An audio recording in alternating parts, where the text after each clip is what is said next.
What up, you weirdos? Dave here, and I like knives. Here to talk to you today about the Kershaw Volt SS.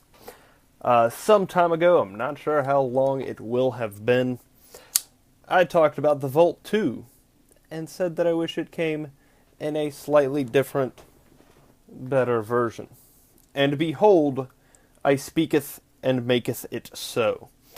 The Kershaw Volt stainless steel version has a blade of 3¼ inch, a handle of 4¼ inch, a handle width of a little bit more than 1¼ and a depth of a little bit more than a 1/4 inch.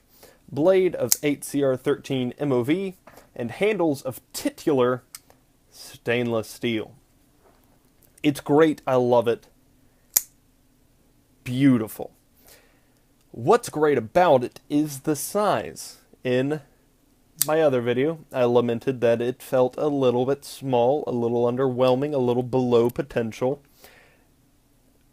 and I maketh it so. Great. It's a fairly big blade and a fairly slim package. Most of it is actual belly, is actual blade beveling. That's the word that I wanted. It goes straight up to the tippy top. It is a hollow grind up to that point, though. The size, great. A little bit of finger grooves, but not much. Just a hint to help your fingers find a space, but not enough to lock it in uncontrollably. Blade is great. Very sharp, big belly, very acute tip, a little bit of a wider spine, but the blade's wide enough that it works out.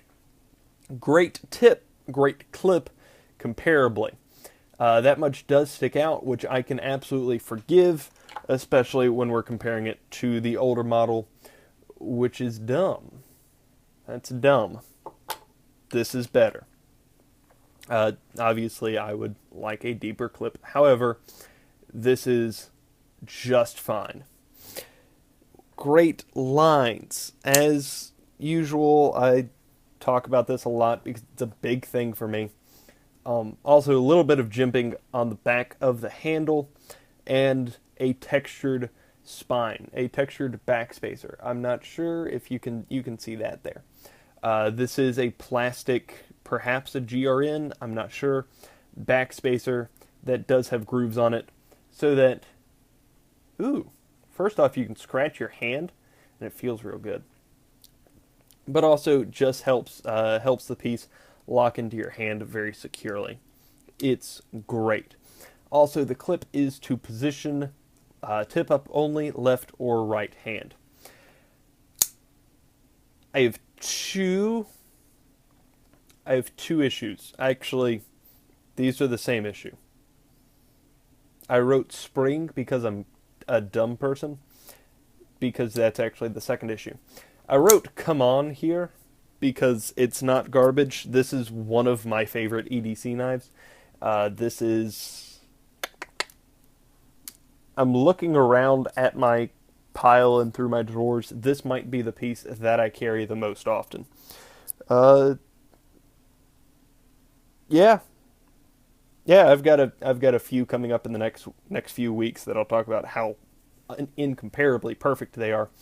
But this I carry just as much, if not more, than those because it's a little bit bigger. However, so it's not garbage. It's come on. Because I want this to be a perfect knife, and it is very close to being so. For instance, this is a frame lock. Good job. Helps keep it nice and thin. I appreciate that. However, you cannot see the lock. If you are going to make a textureless handle, and this is indeed a textureless handle, you need to be able to grab that easier. There has to be texture or a little bit more meat put onto that lock so that it sticks out further so that you could find it easier. I've talked lately about a handful of knives that are just completely devoid of texture, and those can be somewhat dangerous because they slip in your hand and whatnot, but this grooved backspacer fixes that because it grabs onto your hand for you, which is great. It's like you're a team, man and machine working together for a common end. It's beautiful. So my primary issue is the pivot. This thing is very, very weak. So just give it a nice half turn, and suddenly the thing is all limp and whatnot. And it gets super off center very easily because this pivot screw is just very, very loose. So you can see it turning like a clock hand. So it's hard to find the sweet spot to keep it at. See, that's a little stiff. I have spring on here listed because it needs to be stronger. That's a good way of saying it. The spring should be stronger. That way you can tighten the pivot up even more, and it still work. However, this can just be fixed by a tube of Loctite and probably 20 minutes. I don't know. I need to do that. I will do that.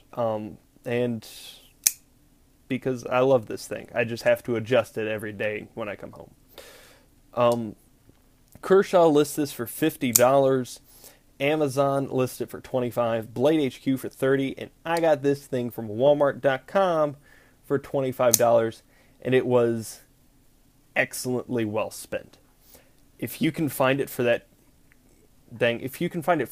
cheap, do it.